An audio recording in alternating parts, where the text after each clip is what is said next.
கதை.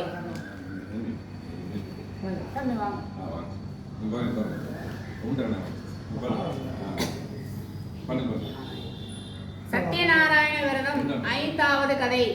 துங்கத்வஜன் என்ற அரசன் ஒருவன் தான். அவன் நாடு நகரமும் எல்லாம் என்னதான் பெரிய பயங்கரமான ரஜோகுணம் படைச்சவன், தமோகுணம் படைச்சவன், யாரையுமே மதிக்க மாட்டான். அவன் ஒரு நாள் வேட்டையாட போகிறான்.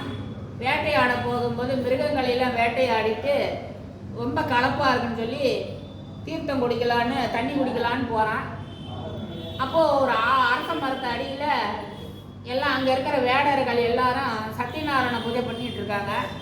அந்த பிரசாதத்தை சத்யநாராயண பிரசாதத்தை அவனுக்கும் கொடுக்குறாங்க. அவன் வாங்கி சாப்பிட மாட்டேங்கிறான். இவனுங்க கொடுக்கறத நான் சாப்பிட்றதா அப்படின்னு சொல்லி அந்த மரத்தடியில் தூக்கி போட்டுறான். அப்போது பெருமாளுக்கு கோபம் வந்துருச்சு. ஏன்னா நாட்டுக்கு உன்னை மன்னனா பூர்வ முன்னோர்கள் செய்த புண்ணியத்துக்காக உன்னை மன்னராக நியமிச்சிருக்கு, நீ இவ்வளோ திமிரா இருக்கிறியா அப்படின்னு சொல்லி அவன் நாடு நகரம் எல்லாமே மாயை சூழ்ந்து ஒரே இருள்மயமாயிடுச்சு. எங்கே பூனை கண்ண மூணா உலகமே இருட்டுங்கிற மாதிரி அவனுக்கு எல்லாமே இருட்டாகவே இருக்கு.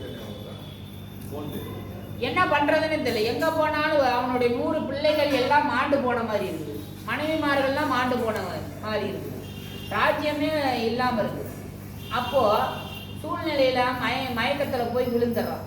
அப்போது பூஜை பண்ணவங்க வேடர்கள்லாம் அந்த காட்டில் இருந்து அவங்க கிளம்புறாங்க அவங்க வீட்டுக்கு.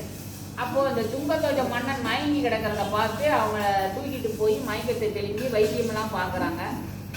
அப்போது அவன் மயக்கம் தெளிஞ்சு உடம்பு குணமானாலும் எல்லாமே இருள்மயமாகுது. நாடு நகரம்லாம் எங்கேயுமே தெரியல. இவன் எங்கே போனாலும் அப்படியே இருட்டில் மண்டி கீழே புதரில் விடுற மாதிரியே இருக்குது.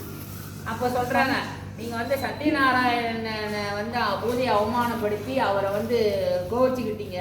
அவரால் அவர் உங்களை கோபத்தில் இருக்கிறார். அதனால தான் அவரை நீங்கள் மதித்து அவருக்கு பக்தனாக இருந்து அவரை வழிபட்டு வாங்க, உங்களோட துன்பமும் துயரமும் நீங்கும் அப்படின்னோடனே அப்போ தான் சத்யநாராயண பூஜையை அவன் வழிபடுறாப்படி வேடர்களோடு இருந்து அந்த பிரசாதத்தை சுவீகரித்ததுனால பெருமாள் அவனுக்கு அனுகிரகம் கொடுத்து, உன்னுடைய நாடு மக்களும் எங்கும் அழியல, என்னுடைய பாதுகாப்பில் தான் இருந்தாங்க, திமிரும் அக்குறமாக அட்டுழியுமா அழிவதற்காகத்தான் நான் இப்படி ஒரு லீலையை செஞ்சேன் அப்படின்னு சொல்லி தன்னுடைய தவறையெல்லாம் உணர்ந்து நேர்மையாக அரசாண்டான். இப்படி சத்யநாராயண விரத பூஜையே எல்லா மாதமும் நடந்து கொண்டு வந்தது.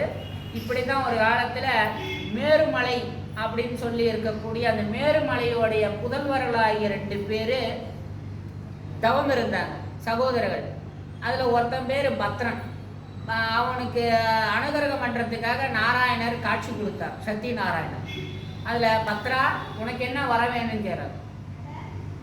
நீங்கள் எனக்கு ராமாவதாரத்தில் காட்சி கொடுக்கணும் அப்படின்னு சொன்னோடனே, சரி நான் ராமனா உன்னுடைய அனுகிரகம் பண்ணுறேன்னு சொல்லி அந்த பத்ரனுடைய மலையில் ராமன் எழுந்தருளி இருந்ததுனால அதுக்கு பத்ராச்சலம் அப்படின்னு ராமர் கோயில் இன்னைக்கு இருக்கு.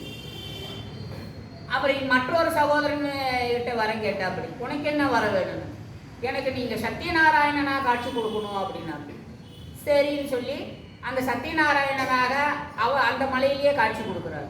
அது அண்ணாவரம் என்று சொல்லி இருக்குது. இந்த 2 ஸ்தலமும் ஆந்திரா கர்நாடகா பக்கம் இன்னைக்கும் இருக்குது. அப்புறம் அந்த கலாவதிங்கிற சாது கதையில் பார்த்தோம்ல, அந்த கலாவதிங்கிற அவங்க பொண்ணா அந்த டைமில் அவங்க சகோதரர்கள் பக்கத்தில் தவம் இருந்தா. அப்படி அம்மா கலாவதி, உனக்கு என்ன வர வேணும், எனக்கு உங்களுடைய அனுகிரகம் எனக்கு எப்பவும் வேணும். சரி, என்னுடைய இந்த சத்யநாராயணருடைய அண்ணாவரம் ஸ்தலத்துக்கு பக்கத்தில் நீ பம்பா நதியாக நீ இருப்பாய் அப்படின்னு சொல்லி அந்த கலாவதிக்கும் வரம் கொடுத்தா. அப்படி இப்படி சத்யநாராயண விரதத்தை நாம் மாதந்தோறும் பண்ணினோம்னா நாம் எம்பெருமானுடைய அனுகிரகத்திற்கு நாம் பாத்திரம் ஆகலாம்.